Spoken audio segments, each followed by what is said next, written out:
In this video, we'll demonstrate Live API Creator's Reactive Logic. Reactive Logic is the logic, or rules, that you define for entities. This logic includes event rules, validation rules, and derivation rules. Live API Creator invokes rules per changes to the database schema.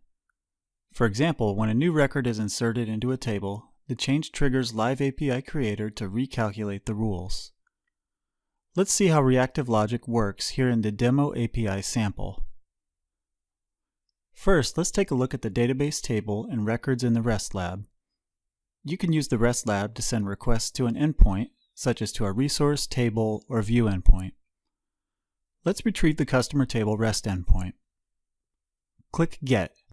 By default, API Creator returns the API response in JSON format.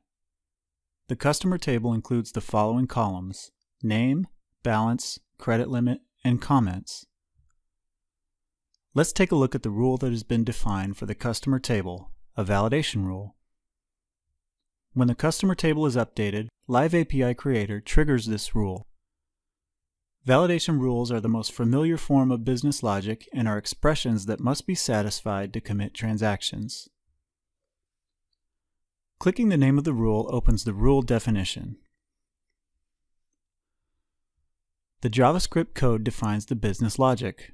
For this rule, if the inserted value for the credit limit table column is greater or equal to the value for the balance table column, the request returns true and the update to the customer table is allowed. This validation rule enforces the credit limit check.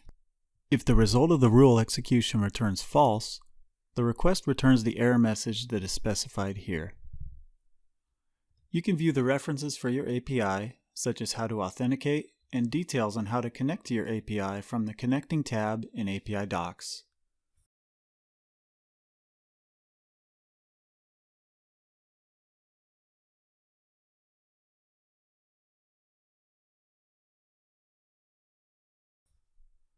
On the API Documentation tab, Open API documentation is included for each REST endpoint. Let's check the post request JSON payload schema for the customer table REST endpoint.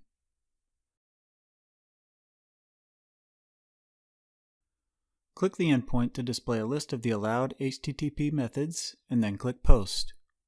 Scroll through the post request to the parameters list. Copy the sample JSON payload.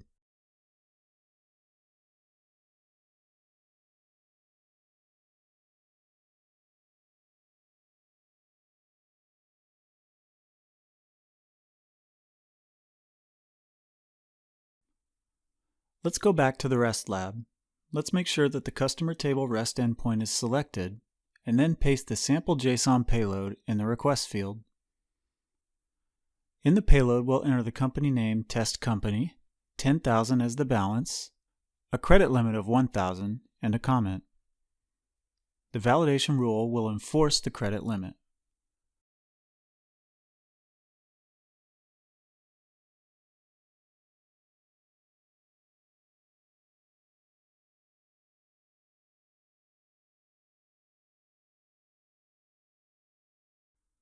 Let's send this post request with the payload.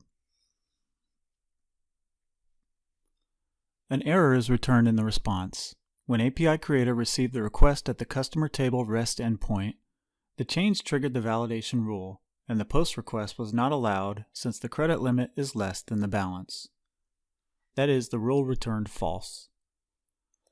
Let's alter the payload so that the request returns true by specifying 1,000 as the balance and 10,000 as the credit limit. Let's send this post request with the modified payload. As you can see, the HTTP response code 201 is returned, and the inserted record is also returned in the response. We can check to make sure the record was inserted. Let's add the customer name in the URL and then send an HTTP GET request. The specified customer data is returned in the response.